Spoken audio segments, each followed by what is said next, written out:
Assalamualaikum warahmatullahi wabarakatuh.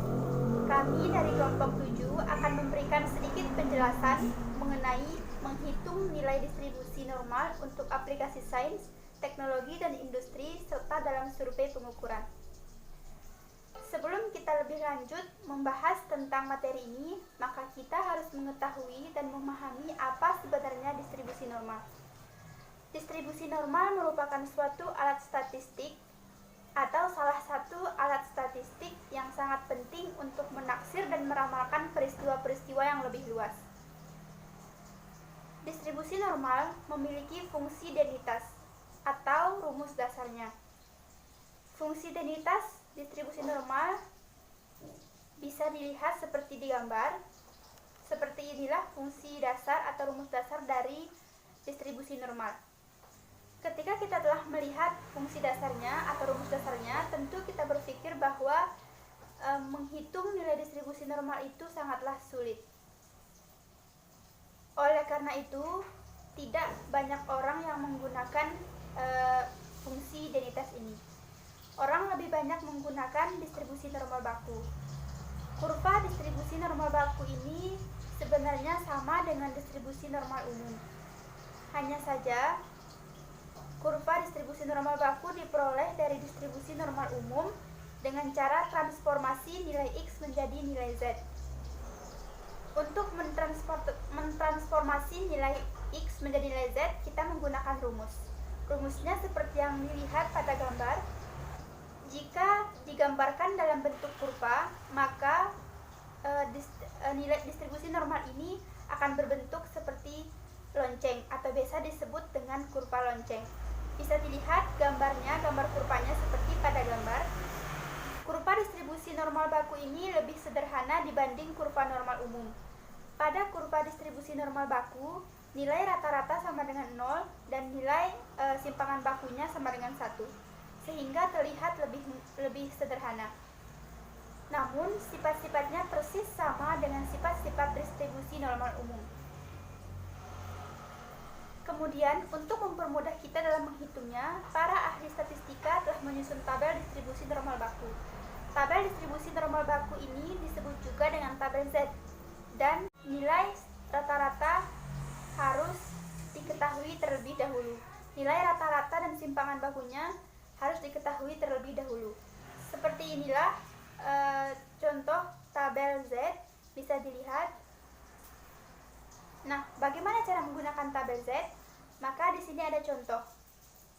Misalnya kita akan mencari nilai dari 1,25. Maka lihat pada tabel,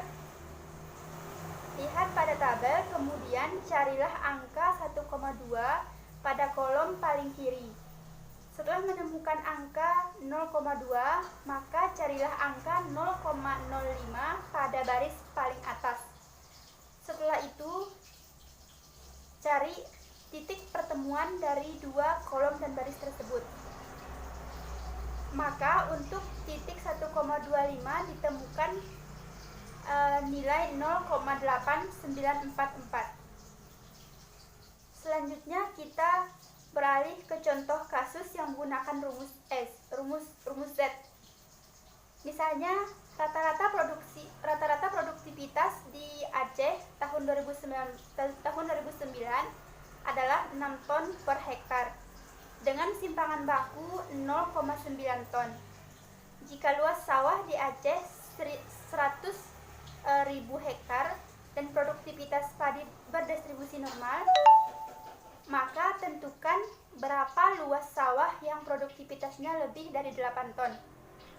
Nah, dari soal tersebut kita bisa mengetahui bahwa X-nya sama dengan 8 ton, rata-ratanya sama dengan 6 ton, dan simpangan bakunya sama dengan 0,9. Langkah pertama yang harus kita lakukan adalah, yang pertama kita harus mencari nilai Z dari nilai X sama dengan 8 ton tadi. Nah, kemudian kita harus menggunakan rumus, yaitu X sama dengan rata X kurang rata, yaitu kita harus menggunakan rumusnya seperti Z sama dengan X kurang rata-rata bagi simpangan baku. Maka kita akan menemukan jumlah 2,22.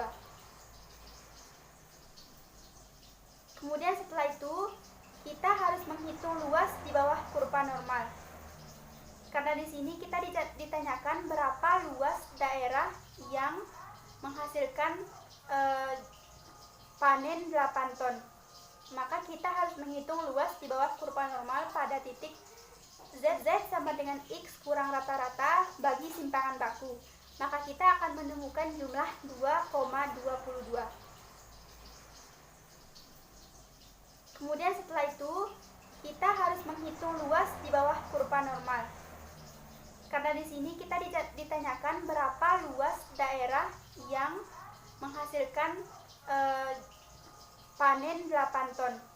Maka kita harus menghitung luas di bawah kurva normal pada titik Z sama dengan 2,22. Caranya, lihat pada tabel Z, lihat perpotongan baris 2,2 dan kolom 0,02. Hasilnya adalah 0,98679 dan kemudian dijadikan persen dengan jumlah 98,679%. Angka ini menunjukkan bahwa luas di bawah kurva normal baku dari titik 2,22 ke kiri kurva adalah sebesar 98,679%. Karena luas seluruh di bawah kurva normal adalah 100%, maka luas dari titik 2,22 ke kanan adalah 100% dikurang dengan 98,679%. Hasilnya adalah 1,321%. Oleh karena itu, luas sawah yang produktivitasnya itu adalah 1.321 hektar. Jadi kesimpulannya adalah dari 100.000 hektar hanya 1.321 hektar yang menghasilkan panen 8 ton.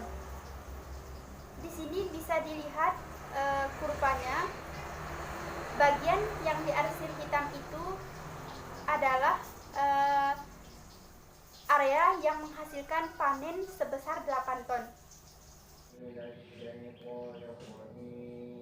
Distribusi normal atau sains. Sains memiliki ruang lingkup yang terbatas, yaitu hanya kepada hal yang dapat dipahami oleh indera kita seperti penglihatan, pendengaran, rabaan, sentuhan, dan juga ucapan. Dan dapat dibilang bahwa sains merupakan pengetahuan yang didapat dari proses pembelajaran dan juga pembuktian. Karena itu, sains menggunakan distribusi normal untuk dipelajari, terutama dalam melakukan analisis data statistika. Selanjutnya, hubungan distribusi normal dengan teknologi. Teknologi mempunyai manfaat yang dapat digunakan oleh manusia. Secara mendasar, teknologi tersebut mempunyai manfaat sebagai sesuatu yang membuat kegiatan lebih mudah dan cepat. Manfaat dari teknologi yang paling berimbas pada kehidupan manusia adalah di bidang ekonomi dan bisnis. Sebagai contoh, dengan adanya mesin yang disebut ATM, anjungan tunai mandiri, dan bank yang berbasis online atau internet banking. Kedua contoh teknologi tadi mempermudah segala alur transaksi pembayaran. Selain itu, teknologi juga membuat proses pengiriman menjadi lebih mudah dengan adanya layanan ekspedisi.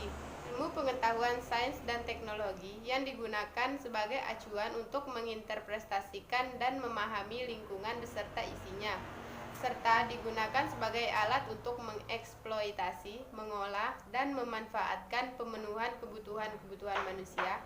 Sains dan teknologi dapat berkembang melalui kreativitas penemuan, penciptaan, melalui berbagai bentuk inovasi dan rekayasa. Kegunaan nyata teknologi bagi manusia sangat tergantung dari nilai, moral, norma, dan hukum yang mendasarinya. Distribusi normal atau industri. Industri adalah usaha atau kegiatan pengolahan barang mentah atau setengah jadi menjadi barang konsumsi yang memiliki nilai tambah. untuk mendapatkan keuntungan bagi produsen. Usaha perakitan dan reparasi juga merupakan bagian dari industri. Hasil industri tidak hanya berupa barang namun juga berbentuk jasa. Beberapa contoh industri yang ada di Indonesia merupakan industri makanan dan minuman, tembakau, tekstil, kendaraan bermotor, mesin, perbankan, pergudangan, dan masih banyak lagi. Jenis-jenis industri berdasarkan tempat bahan baku. 1. Industri ekstraktif adalah industri yang bahan baku diambil langsung dari alam sekitar. 2. Industri non-ekstraktif adalah industri yang bahan baku didapatkan dari tempat lain selain alam sekitar. 3. Industri fasilitatif adalah industri yang produk utamanya adalah berbentuk jasa yang dijual kepada para konsumennya. Sekian dari kelompok kami. Apabila ada kesalahan, kami mohon maaf. Wassalamualaikum warahmatullahi wabarakatuh.